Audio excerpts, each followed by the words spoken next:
അപ്പോൾ ഇന്ന് നമുക്ക് എൻജിനീയറിംഗ് മെക്കാനിക്സ് കുറച്ച് നോക്കാം അല്ലേ. എൻജിനീയറിംഗ് മെക്കാനിക്സിൻ്റെ ഷോർട്ട് നോട്ടാണ് നോക്കാൻ പോകുന്നത്. അപ്പോൾ ആദ്യം നമ്മൾ ഈ സെൻറ്റർ ഓഫ് ഗ്രാവിറ്റി പറ്റി നമ്മൾ പഠിക്കണം കേട്ടോ. അപ്പോൾ ആദ്യം ട്രയാങ്കിൾ നോക്കുക. ട്രയാങ്കിൾ നോക്കുമ്പോൾ താഴെ നിന്നാണ് h/3, അത് നമ്മൾ ശ്രദ്ധിക്കണം. ഹെമിസ്ഫിയർ ആണെങ്കിൽ h/3 × 2a+b/a+b ഓക്കെ ആണല്ലോ.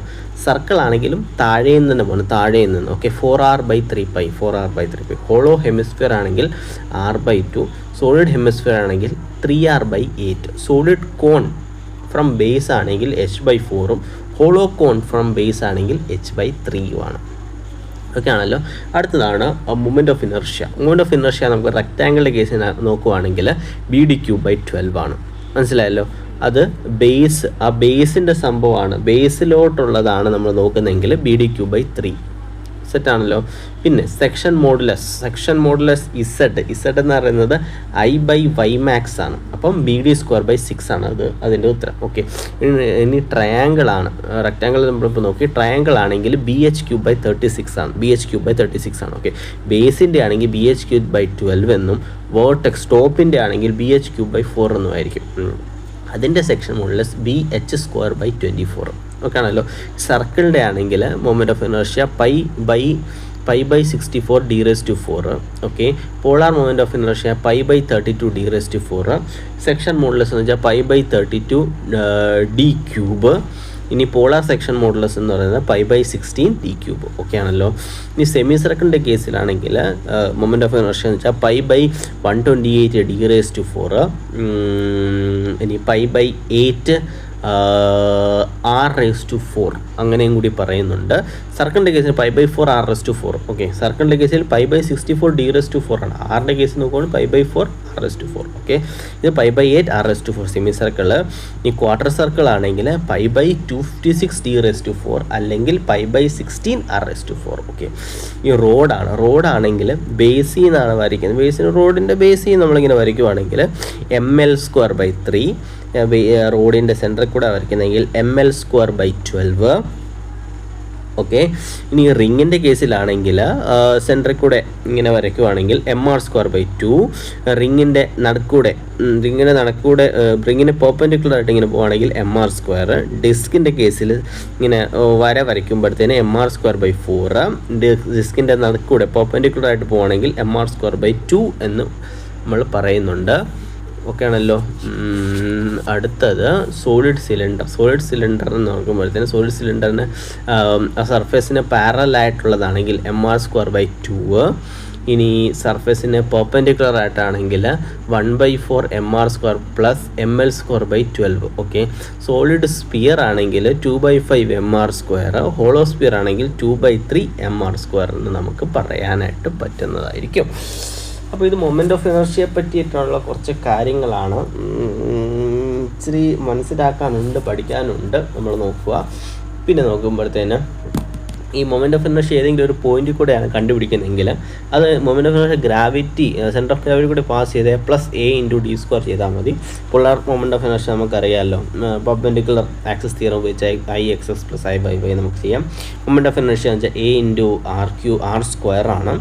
r എന്ന് പറയുന്നത് √I/a ആണ്. റേഡിയസ് ഓഫ് ഗൈറേഷൻ അല്ലെങ്കിൽ സെൻറ്റർനെസ് റേഷ്യോ എന്ന് പറയുന്നത് L⁻⁴ റേഡിയസ് ഓഫ് ഗൈറേഷൻ്റെ മിനിമം ആണ്. ഈ r എന്ന് പറയുമ്പോൾ റേഡിയസ് ഓഫ് ഗൈറേഷൻ നമുക്കറിയാമല്ലോ. ഇസഡ് എന്ന സെക്ഷൻ മോഡുലസ് എന്ന് വെച്ചാൽ I/y max ആണ്. പോളാർ സെക്ഷൻ മോഡുലസ് എന്ന് വെച്ചാൽ IP/r⁻max ആണെന്ന് നമുക്ക് പറയാനായിട്ട് പറ്റുന്നതായിരിക്കും. ഈ ടെറ എന്ന് പറയുന്നത് 10⁻12 to 10⁻9 giga, 10⁻6 mega, 10⁻3 kilo, 10⁻2 hecto, 10⁻1 deca, 10⁻1 deci, 10⁻2 centi, 10⁻3 milli, 10⁻6 micro, 10⁻9 nano, 10⁻12 pico. ഒരു kgf എന്ന് പറയുന്നത് 9.81 ന്യൂട്ടൺ എന്ന് നമുക്ക് പറയാനായിട്ട് പറ്റും. അടുത്തതെന്ന് പറയുന്നത് ഒരു മീറ്റർ എന്ന് പറയുന്നത് നമ്മൾ എങ്ങനെയാണ് കണ്ടുപിടിക്കുന്നത്? ഒരു പ്ലാറ്റിനം ഇറിഡിയം ബാർ നമ്മൾ എടുക്കുന്നു. ഓക്കെ ആണല്ലോ. Distance travelled by light in a tiny fraction of second. Okay, ഒരു സെക്കൻഡിൻ്റെ ടൈനി ഫ്രാക്ഷൻ. ഇപ്പോൾ 1/3 × 10⁸ സെക്കൻഡിൽ ലൈറ്റ് ട്രാവൽ ചെയ്യുന്ന ഡിസ്റ്റൻസ് എവിടേക്കുള്ള പ്ലാറ്റിനം ഇറിഡിയം ബാറിൽ കൂടെ, അതാണ് 1 മീറ്റർ എന്ന് പറയുന്നത്. ഈ 1 സെക്കൻഡ് എന്ന് പറയുന്നത് time taken for 9 × 10⁻⁹ vibration of radiation 9 × 10⁹ vibration of radiation emitted by a caesium 133 atom.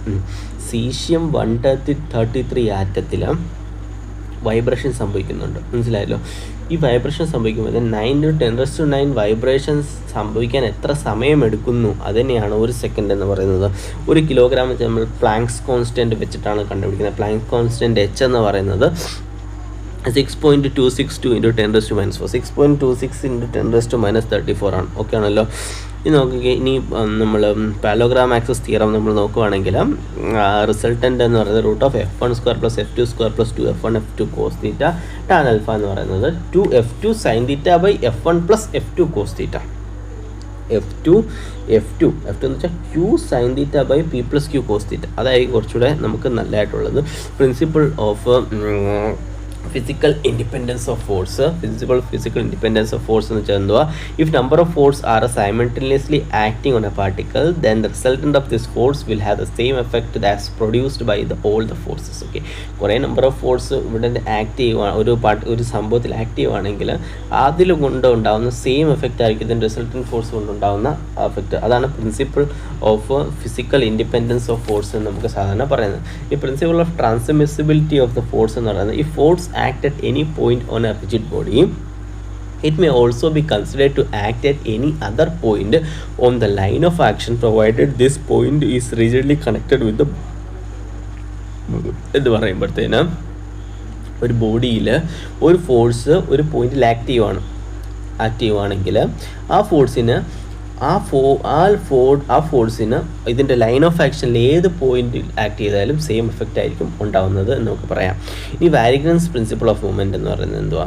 If number of coplanar forces are acting simultaneously on a particle, the algebraic sum of the moment of all the forces about any point is equal to the moment of the resultant force about the same point. വൈഗ്രൻസ് principle എന്ന് വെച്ചാൽ എന്താ? കുറേ number of force act ചെയ്യുന്നുണ്ടല്ലോ. ഈ ഫോഴ്സിൻ്റെ ഈ കുറേ number of ഫോഴ്സിൻ്റെ moment എന്ന് പറയുന്നത് ഈക്വൽ ആയിരിക്കും. ഇതിൻ്റെ ഈ എല്ലാ ഫോഴ്സിൻ്റെ റിസൾട്ടിൻ്റെ മൊമെൻറ്റിന് ഈക്വൽ ആയിരിക്കും എന്നാണ് പറയപ്പെടുന്നത്. ഇനി അടുത്തത് കമ്പോസിഷൻ ഓഫ് ഫോഴ്സസ്. റിസൾട്ടൻ്റ് കണ്ടുപിടിക്കുന്ന process of finding out resultant forces of number of forces, അതിനെയാണ് കോമ്പോസിഷൻ ഓഫ് ഫോഴ്സസ് എന്ന് പറയുന്നത്. Resolution of forces, the process of splitting of the given forces into number of components. Okay, ഒരു ഫോഴ്സിനെ number of components ആയിട്ട് നമ്മൾ split ചെയ്യുന്നതാണ് നമ്മൾ resolution of forces എന്ന് പറയുന്നത്. ഓക്കെ ആണല്ലോ. അടുത്തതാണ് നമ്മൾ ഉദ്ദേശിക്കുന്നത് എന്ന് പറഞ്ഞാൽ ഈ ഫ്രിക്ഷൻ, അത് അത്രേ ഉള്ളൂ. ഇനി ഫ്രിക്ഷണൽ ഫോഴ്സ് എന്തുവാ? ഫ്രിക്ഷണൽ ഫോഴ്സ് എന്ന് പറയുന്നത് നമ്മൾ coefficient of friction into normal reaction ആണ്. അപ്പം ആംഗിൾ ഓഫ് ഫ്രിക്ഷൻ എന്തുവാ? ആംഗിൾ ഓഫ് ഫ്രിക്ഷൻ എന്ന് വെച്ചാൽ ഈ ഫ്രിക്ഷനും നോർമൽ റിയാക്ഷൻ്റെ റിസൾട്ടൻറ്റും നോർമൽ റിയാക്ഷനും തമ്മിലുള്ള ഒരു ആംഗിൾ ഉണ്ട്. ആ ആംഗിൾ, അതാണ് ആംഗിൾ ഓഫ് ഫ്രിക്ഷൻ എന്ന് പറയുന്നത്. ഓക്കെ, മെക്കാനിക്കൽ അഡ്വാൻറ്റേജ് എന്തുവാ? W/P ആണ്, ലോഡ് ബൈ എഫേർട്ടാണ്, അല്ലെങ്കിൽ എഫേർട്ടാം ലോഡാം എന്ന് പറയും. വെലോസിറ്റി റേഷ്യോ എന്ന് വെച്ചാൽ distance move by effort by distance move by load x. അപ്പം Y/X ആണ് വെലോസിറ്റി റേഷ്യോ. ഓക്കെ, എഫിഷ്യൻസി എന്തുവാ? Output by input. ഔട്ട്പുട്ട് എന്തുവാ? W/X, ഇൻപുട്ട് എന്തുവാ? P/Y. അപ്പം എഫിഷ്യൻസിക്ക് വേറെ ആയിട്ട് നമുക്ക് എന്ത് പറയാം? Mechanical advantage by velocity ratio എന്ന് പറയാം. സെൽഫ് ലോക്കിംഗ് അല്ലെങ്കിൽ നോൺ റിവേഴ്സിബിൾ മെഷീൻസ് എന്ന് പറയുന്നത് അതിൻ്റെ എഫിഷ്യൻസി ലെസ് ദാൻ 50% ആണെങ്കിൽ നമുക്കതിനെ സെൽഫ് ലോക്കിംഗ് അല്ലെങ്കിൽ നോൺ റിവേഴ്സിബിൾ മെഷീൻസ് എന്ന് നമുക്ക് സാധാരണ പറയാം. P = C + mW. Okay, P എന്ന് പറയുന്നത് P = C + mW. Okay, C + mW, P = C + mW. Okay, class 1 ഫ്ലൈ, F നടക്കുകയാണെങ്കിൽ ക്ലാസ് 1, L നടക്കുകയാണെങ്കിൽ ക്ലാസ് 2, E നടക്കുകയാണെങ്കിൽ ക്ലാസ് 3 എന്ന് നമുക്ക് പറയാം. ഓക്കെ, ക്ലാസ് 2യുടെ എക്സാമ്പിളാണ് lemon squeezer, wheelbarrow, bottle opener.